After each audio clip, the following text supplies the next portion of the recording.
എല്ലാവർക്കും നമസ്കാരം. ഒരു ദിവസം 1000 രൂപയ്ക്ക് മുകളിൽ ശമ്പളമുള്ള ഒരു ജോലി കിട്ടാനുള്ള പാട് ഇപ്പോൾ നമ്മളെ ജോലി അന്വേഷിച്ച് നടക്കുന്ന ആളുകൾക്ക് എല്ലാവർക്കും അറിയാം.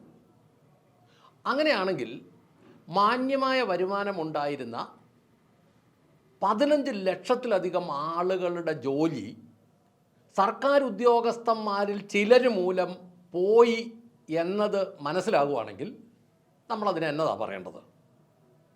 അതായത് കഴിഞ്ഞ ചില വർഷങ്ങൾക്ക് മുമ്പ് 15,000-ഓളം പാറമടകൾ കേരളത്തിലുണ്ടായിരുന്നു.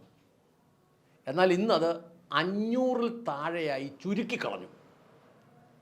നമുക്ക് വീട് പണിയുന്ന നേരത്ത് എല്ലാവർക്കും കല്ല് വേണം, മണൽ വേണം, മിറ്റിൽ വേണം, പക്ഷേ പാറമട നാട്ടിൽ വേണ്ടതാനും. ഇതെങ്ങനെ ഒക്കും? ഒരു പാറമടയിൽ ഒരു 100 ജോലിക്കാർ വെച്ചുണ്ട് എന്ന് നമ്മൾ കണക്ക് കൂട്ടിയാൽ നിന്നുപോയത് 14,500-ലധികം പാറമടകളാണ്. അപ്പോൾ 14,500-ലധികം പാറമടകളിൽ ഒരു 100 ജോലിക്കാർ, അത് ജാക്കി അടിക്കുന്നവരുണ്ട്, പിന്നെ ബ്രേക്കറുകളുടെ ഓപ്പറേറ്റർമാരുണ്ട്, ലോഡറുകളുടെ ഓപ്പറേറ്റർമാരുണ്ട്, ഇതുമായി ബന്ധപ്പെട്ട് ടിപ്പറുകളുണ്ട്, ട്രാക്ടറുകളുണ്ട്. ഇതെല്ലാം കൂടെ ഓടിക്കുന്നവരെ എല്ലാം കൂടെ കൂട്ടി ഒരു മടയിൽ ഒരു 100 പേര് വെച്ച് മിനിമം കൂട്ടിയാൽ അത് പലരും നല്ല ശമ്പളം ഉള്ളവരാണ്. അത് ഏതാണ്ട് ഒരു 15 ലക്ഷത്തോളം ആളുകൾക്ക് ജോലി കൊടുത്തുകൊണ്ടിരുന്നതാണ് ഈ മടകൾ. ഈ 15 ലക്ഷം പേരുടെ വീടുകളിൽ നമ്മൾ നോക്കിയാൽ ഏതാണ്ട് ഒരു 72 ലക്ഷത്തോളം ആളുകൾ അവരുടെ വീടുകളിലും ഉണ്ട്. അപ്പം അത്രയും ആളുകളുടെ ഉപജീവന മാർഗം നമ്മൾ അന്വേഷിച്ച് ചെല്ലുമ്പോൾ 1000-ൽ താഴെയുള്ള ആളുകൾ, ചില രാഷ്ട്രീയക്കാരും കുറേ ഉദ്യോഗസ്ഥന്മാരും ചേർന്നിട്ടാണ് ആ മേഖല പൂർണ്ണമായി പൂട്ടിക്കെട്ടിച്ചതിൽ പ്രധാന പങ്ക് ആരുടെയാണെന്ന് ചോദിച്ചാൽ അത് ജിയോളജിസ്റ്റുകൾ എന്ന പേരിൽ കേരളത്തിൽ കുറേ ഉദ്യോഗസ്ഥന്മാരുണ്ട്. പൊതുജനത്തിന് പൊതുവെ ഇവരെക്കുറിച്ച് അത്ര നല്ല ബന്ധമുള്ളവരല്ല. ഇവർ പൊതുജനത്തിൻ്റെ മുമ്പിൽ അധികം വെളിപ്പെടുന്നവരുമല്ല. അപ്പോൾ ഇവർ ഭയങ്കര പക്ക ക്രിമിനലുകളവന്മാരും. ഈ ജിയോളജിസ്റ്റുകളും രാഷ്ട്രീയക്കാരും ഉൾപ്പെടുന്ന ഒരു ഭരണ മാഫിയ പാറമടകൾ പലതും പൂട്ടിക്കെട്ടി. ഈ പൂട്ടിക്കെട്ടിയ പാറമടകളിൽ മിക്കത് തുറക്കാനായിട്ട് ഇവരിലൊരു 20 താഴെ ആളുകൾ ചോദിക്കുന്നത്, പണ്ടൊക്കെ ലക്ഷങ്ങൾ തുകയായിരുന്നു ചോദിക്കുന്നത്, ഈ മടക്കാർ ലക്ഷങ്ങൾ കൊടുക്കുകയും ചെയ്യായിരുന്നു. ഇപ്പോൾ അത് ആ സ്ഥാനത്ത് അവർ ചോദിക്കുന്നത് പാറമടയുടെ ഷെയറാണ്. അവർ പൈസ ഒന്നും മുടക്കുകയല്ല. നിങ്ങൾ ഈ മട തുടങ്ങണമെങ്കിൽ ഇതിനൊരു നിശ്ചിത തുക ഷെയർ കൊടുക്കണം. ഇപ്പോൾ അവർക്ക് കൈക്കൂലിയായിട്ട് അധികം വേണ്ട, ഇവർക്ക് മടകളുടെ ഷെയർ അങ്ങ് മതി. ഈ ഷെയറും ഒക്കെ ചോദിക്കുന്ന ഉദ്യോഗസ്ഥന്മാരെക്കുറിച്ചും രാഷ്ട്രീയക്കാരെക്കുറിച്ചും ഞങ്ങൾക്ക് വ്യക്തമായ ചില രേഖകൾ ഞങ്ങളുടെ കയ്യിലുണ്ട്. ഇതേതവനാണ് ഇത് ചോദിക്കുന്നത്, ഏതവനാണ് ഇത് പരമാവധി നശിപ്പിച്ച് കളയുന്നത് എന്നതിനെക്കുറിച്ച് വ്യക്തമായ രേഖകൾ ഞങ്ങളുടെ കയ്യിലുണ്ട്. സാധാരണ ജിയോളജിസ്റ്റുകൾക്കെതിരെ ഉന്നത അധികാരികൾക്ക് പരാതി ഒന്നും കൊടുക്കാൻ ഇവർക്ക് പേടിയാണ്. പരാതി കൊടുത്തു കഴിഞ്ഞാൽ ചിലപ്പോൾ ഒരു 30 ദിവസം അവന്മാരെ പിടിച്ച് പുറത്ത് നിർത്തും. 31-ാം ദിവസം അവന്മാർ തിരിച്ചു കയറി കഴിഞ്ഞാൽ അവന്മാർക്ക് ശമ്പളവും കിട്ടും. ഈ പരാതി കൊടുത്തവന്മാരെ അവന്മാർ തീർത്ത് കളയും. ജിയോളജിസ്റ്റുകൾ ഏറ്റവും കിടന്ന് അഴിഞ്ഞാടിയത് കഴിഞ്ഞ 2 LDF ഗവൺമെൻറ്റുകളുടെ കാലഘട്ടത്തിലായിരുന്നു.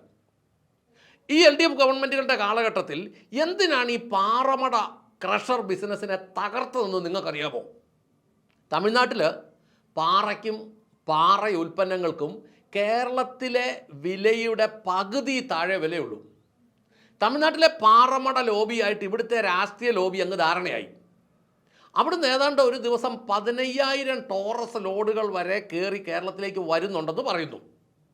തമിഴ്നാട്ടിലെ കോറി ഉൽപ്പന്നങ്ങളുടെ വിലയും വണ്ടിക്കൂലിയും കൂടെ ചേർത്തിട്ട് ഇവിടെ വിൽക്കുന്ന വിലയുടെ ബാക്കി കൂട്ടുമ്പം ഏതാണ്ട് ഒരു ലോഡിന് 25,000-ലധികം രൂപ ഇവിടെയുള്ള ഉദ്യോഗസ്ഥന്മാരുടെ അല്ലെ രാഷ്ട്രീയക്കാരുടെ പോക്കറ്റിലേക്ക് പോകും.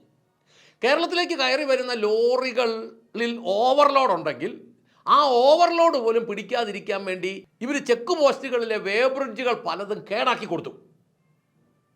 അതായത് ഒരു ലോഡ് എംസാൻഡ് തമിഴ്നാട്ടിൽ നിന്ന് കേരളത്തിൽ വന്ന് ഇറങ്ങുമ്പോൾ ഏതാണ്ട് 25,000 രൂപ കമ്മീഷനായി ഇടനിലക്കാരുടെ പോക്കറ്റിലേക്ക് പോകും. ഒരു ലോഡയിലാന്ന് കൂട്ടണം.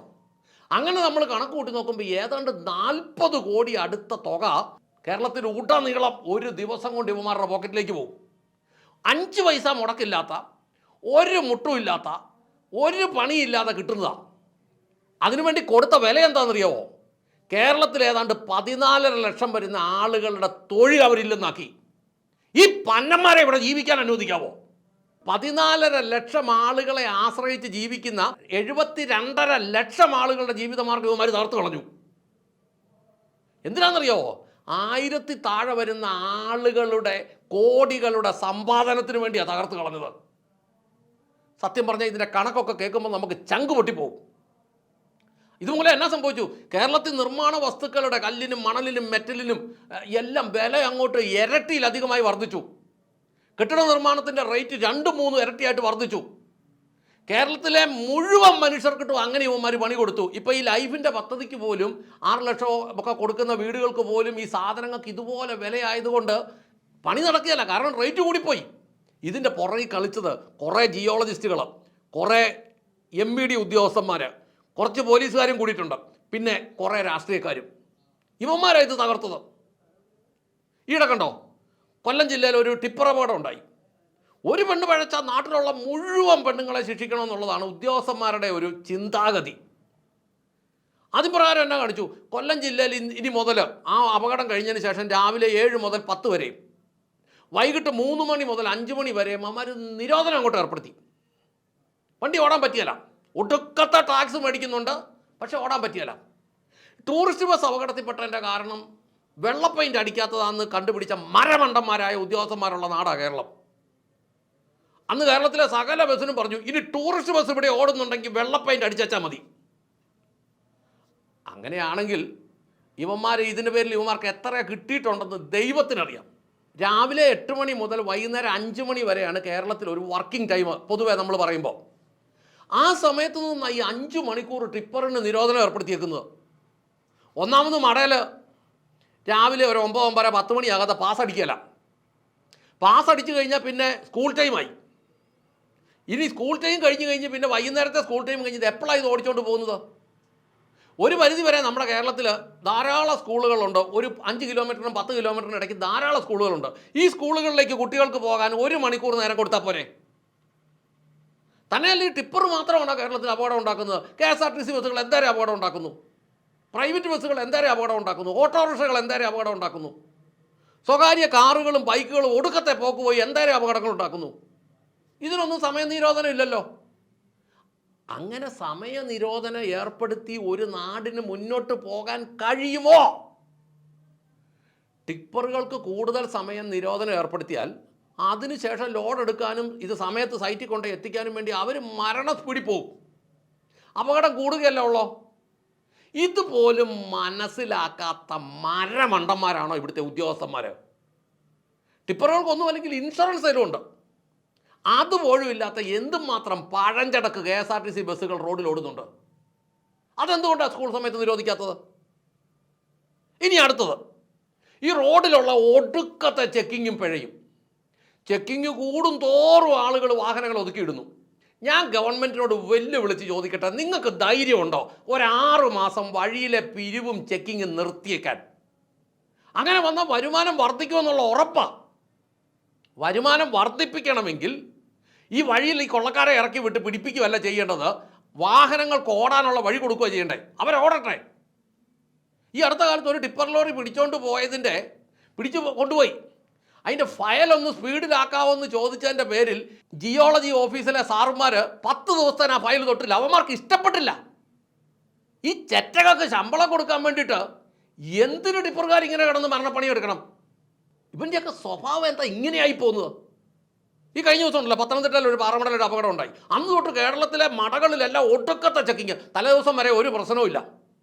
ചെക്കിങ്ങിന് ചെല്ലുമ്പോൾ കണ്ടമാനം ശല്യമായി കഴിഞ്ഞാൽ അവർ സ്ഥാപനങ്ങൾ അടച്ചിടും, സർക്കാരിന് കിട്ടാനുള്ളത് അന്ന് പോവും. ഞാൻ പറയുന്നത്, എന്തെങ്കിലും വീഴ്ചകൾ ഉണ്ടെന്നുണ്ടെങ്കിൽ അതിന് പിഴയിടുന്നതിനൊക്കെ ഒരു പരിധിയുണ്ട്. പാറ കൂടുതൽ പൊട്ടിച്ചു എന്ന് പറഞ്ഞ് പിഴയിടുമ്പം അതിന് ഞാൻ മനസ്സിലാക്കുന്നത് 30, 40, 50 കോടിയൊക്കെ ഓരോരുത്തർക്ക് പിഴയിട്ട് കൊടുത്തിരിക്കുന്നത്. ഇത് പൊട്ടിച്ചുകൊണ്ടിരുന്നപ്പോൾ ഇവന്മാരെ മറ്റിടത്ത് പോയിരിക്കുകയായിരുന്നു ഈ ഉദ്യോഗസ്ഥന്മാർ. ഈ പാറ പൊട്ടിക്കാനുള്ള പെർമിറ്റ് കൊടുക്കുന്നത് സാറ്റലൈറ്റ് വഴിയുള്ള അളവാണെന്നാണ് പറയുന്നത്, സാറ്റലൈറ്റ് മാപ്പിംഗ് വഴി. അങ്ങനെയാണെങ്കിൽ ഇത് പൊട്ടിക്കാൻ തുടങ്ങുമ്പം ഇവന്മാർക്ക് അവിടെ നിന്ന് നോക്കി അറിയാൻ മേലെ എന്തേരം പൊട്ടിച്ചിട്ടുണ്ടെന്ന്. ഇത് കൂടുതൽ പൊട്ടിച്ചിട്ടുണ്ടെന്നുണ്ടെങ്കിൽ അന്നേരം ഇവന്മാർക്ക് തടയാൻ മേലെ. ഉദ്യോഗസ്ഥന്മാർ എന്നാവും പറഞ്ഞാൽ അവിടെ കുത്തിയിരിക്കുന്നത്? ഇവന്മാർക്ക് ഇത് കാണാനുള്ള സംവിധാനമൊക്കെ ഇല്ലേ? അതോ ഈ എക്സൈസുകാർ ഷാപ്പിൽ ചെന്ന് പൈസ മേടിക്കുന്നത് പോലെ, ഭക്ഷണം അടിക്കുന്ന പോലെ പൈസ മേടിക്കാൻ വേണ്ടി മാത്രമേ ഇവന്മാർ വരുള്ളൂ? പാറ കൊണ്ട് പുഴുങ്ങി തിന്നാനൊന്നും പറ്റുകയല്ലോ. അത് ഉണ്ടാക്കിയിട്ടുണ്ടെങ്കിൽ അതിന് നാട്ടിലുള്ളവർക്കെല്ലാം അതിൻ്റെ വീതം കൊടുക്കുന്നുണ്ട്. ഈ വീതങ്ങളെല്ലാം അങ്ങ് നിർത്തിയിട്ട് മര്യാദയ്ക്ക് ഇത് നടത്തുകയാണെങ്കിൽ ഇതിനകത്ത് ഒരു പാടുപരിയല്ല. ഇങ്ങനെ ഒരു വ്യവസായം നിലനിൽക്കേണ്ടത് ആവശ്യമല്ല. ഇവിടെ വീട് പണിയണ്ടേ, ഇവിടെ മറ്റ് കെട്ടിടങ്ങൾ പണിയണ്ടേ, ഇവിടെ റോഡ് ടാർ ചെയ്യണ്ടേ, ഇവിടെ കാര്യങ്ങളെല്ലാം നടത്തണ്ടേ. ഇങ്ങനെ നടത്തുമ്പം ഇത് മര്യാദയ്ക്ക് കൊണ്ടു നടക്കണ്ടേ? അതിന് മറുപടി പറയേണ്ടത് ഇവിടുത്തെ ഉദ്യോഗസ്ഥന്മാരും രാഷ്ട്രീയക്കാരും, പ്രത്യേകിച്ച് ജിയോളജിസ്റ്റുകൾ എന്ന് പറയുന്ന പന്ന പട്ടികളും പറയേണ്ടത്. ഇവന്മാർ ചെയ്തു വെക്കുന്ന ഭയങ്കര രോഗം ഇവന്മാർ ചെയ്യുന്നത് ജിയോളജിസ്റ്റുകൾ. എനിക്ക് വ്യക്തിപരമായിട്ട് പേരറിയാം. കോട്ടയം ജില്ലയിൽ KL തുടങ്ങുന്ന ഒരുത്തനുണ്ട്. അവനായിപ്പോൾ ഇവിടെ മുഴുവൻ തീർക്കുന്നത്. വേണ്ടി വന്ന അവൻ്റെ പേരും അഡ്രസ്സും ഫോട്ടോയും സഹിതം വെളിയിലോട്ട് വിടാം. അതുപോലെ ശല്യമായി. ഈ മടകളിൽ എന്തെങ്കിലും സുരക്ഷിത കുറവുണ്ടെങ്കിൽ അതിന് കൃത്യമായ ബോധവൽക്കരണം നടത്തണം. ബോധവൽക്കരണം നടത്തിയ കൃത്യമായി ചെന്ന് കാര്യങ്ങൾ പറഞ്ഞു കൊടുക്കണം. അല്ലാതെ പ്രശ്നങ്ങൾ വരുമ്പോൾ ഓടിച്ചെന്ന് പിഴയോട് പിഴ. ഇത് എന്നതാ ഇതിൻ്റെ പുറകിലുള്ള ഉദ്ദേശശുദ്ധി? രാഷ്ട്രീയക്കാരും ഉദ്യോഗസ്ഥന്മാരും ഒരു പ്രസ്ഥാനം നശിപ്പിച്ച് കളയാനല്ല, എങ്ങനെയെങ്കിലും അത് നിലനിർത്താനാണ് ശ്രമിക്കേണ്ടത്. ഞാൻ ഈ അടുത്ത കാലത്ത് കോയമ്പത്തൂർ ചെല്ലുമ്പോൾ കോയമ്പത്തൂർ ടൗണിൽ കൂടെ ടിപ്പർ വന്ന് കയറി പോവുക. ഇതിൻ്റെ പുറകിലൊരു 4 ആൾ പൊക്കത്തിൽ പൊടിക്കാറ്റ് പൊങ്ങുന്നുണ്ട്.